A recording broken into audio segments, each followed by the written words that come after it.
Bonjour à tous et bienvenue à cette vidéo où nous allons voir ensemble le premier chapitre intitulé Les travaux pratiques sur la poussée d'Archimède. Cette présentation est structurée en deux parties. La première partie est dédiée au rappel théorique, tandis que la deuxième partie sera consacrée à la partie pratique. La physique étudie la composition et le comportement de la matière et ses interactions au niveau le plus fondamental. Cette étude inclut la description et la compréhension de la nature et des phénomènes naturels, mais comporte aussi un volet prédictif qui met les modèles à l'épreuve d'expérience.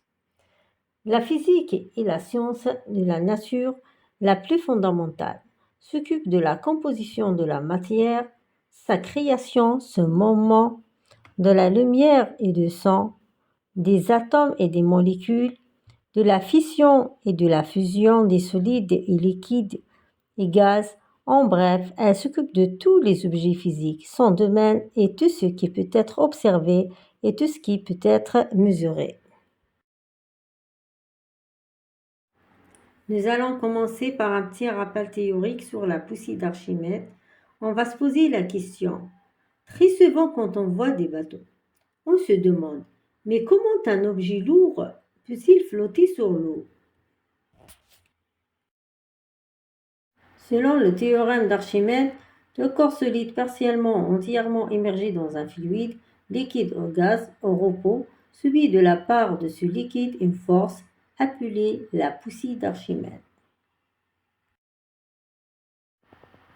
La poussée d'Archimède est caractérisée par le point d'application qui représente le centre de poussée situé sur la verticale contenu le centre de gravité du liquide déplacé. Elle est caractérisée ainsi par la direction qui est verticale, par le sens qui est ascendant ou du bas vers le haut, et enfin par l'intensité qui est égale à celle du liquide déplacé.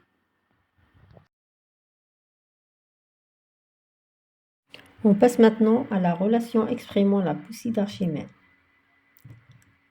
L'intensité de la poussée d'Archimède est égale au point de volume du liquide déplacé. On décrit donc la poussée d'Archimède est égale au point du liquide déplacé.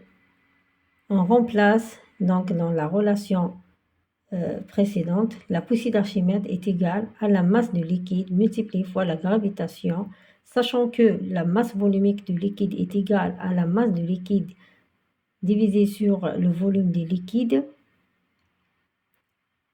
On remplace dans la relation précédente, on va trouver donc la poussée d'Archimède est égale à la masse volumique du liquide multipliée par le volume du liquide et multipliée par la gravitation. Sachant que le volume du liquide déplacé est égal au volume du solide immergé, on obtiendra la relation suivante. La poussée d'Archimède est égale à la masse volumique du liquide multipliée par le volume du solide de la partie immergée multiplié par la gravitation terrestre. Juste un petit rappel, c'est quoi un dynamomètre? C'est un appareil qui est constitué d'un ressort étalonné qui mesure la force exercée à l'une de ses extrémités. Si on accroche un objet de masse m, le dynamomètre affichera la valeur du poids de cet objet. Maintenant, on passe à ces deux notions, point réel et point apparent. C'est quoi un point réel? Un solide de masse m est suspendant dans l'air.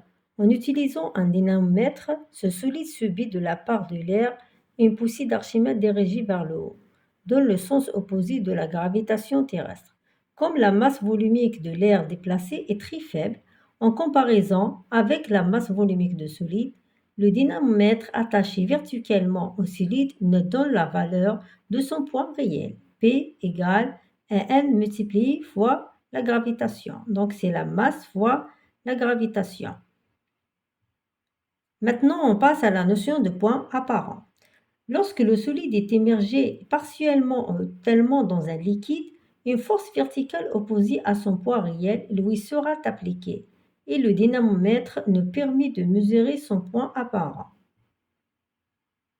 La différence entre la valeur du point réel du solide et son point apparent représente la valeur de la poussée d'Archimède. On décrit donc P est égal à P réel moins P apparent. Lorsqu'un objet est émergé dans l'eau, trois situations se présentent. Soit il coule, ou il reste en équilibre, ou bien il remonte à la surface puis flotte. Explique pas. L'objet est soumis à deux forces de même droit d'action, mais de sens opposés, son poids et la poussée d'Archimède. Les valeurs respectives du poids et de la poussée d'Archimède déterminent la situation future de l'objet. Donc on a la première situation, P est supérieur à la poussée d'Archimède, l'objet est en déséquilibre et coule. C, P est égal à la poussée d'Archimède, il est en équilibre et reste à l'endroit où il a été lâché. Si P est inférieur à la poussée d'Archimède, l'objet est aussi en déséquilibre, mais cette fois, c'est la poussée d'Archimède qui détermine ce moment vers la surface. On passe à la mesure de la poussée d'Archimède. En expérimental, on distingue deux méthodes. La première méthode consiste à mesurer le volume du liquide déplacé et l'application de la relation suivante. La deuxième méthode, par la mesure de points réels et de points apparents de solides immergés dans le liquide et utilisation de la relation suivante. On passe maintenant à la deuxième partie. À l'issue de ce TP, l'apprenant sera capable de déterminer la valeur de la poussée d'Archimède ainsi que d'étudier la relation entre le volume de solide immergé et la poussée d'Archimède.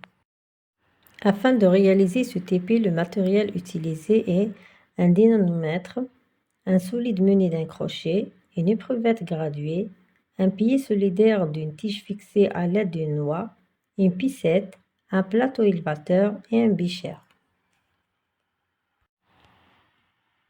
On passe maintenant à l'expérimental. En premier, on doit ajuster le dynanomètre à 0 afin de minimiser les erreurs.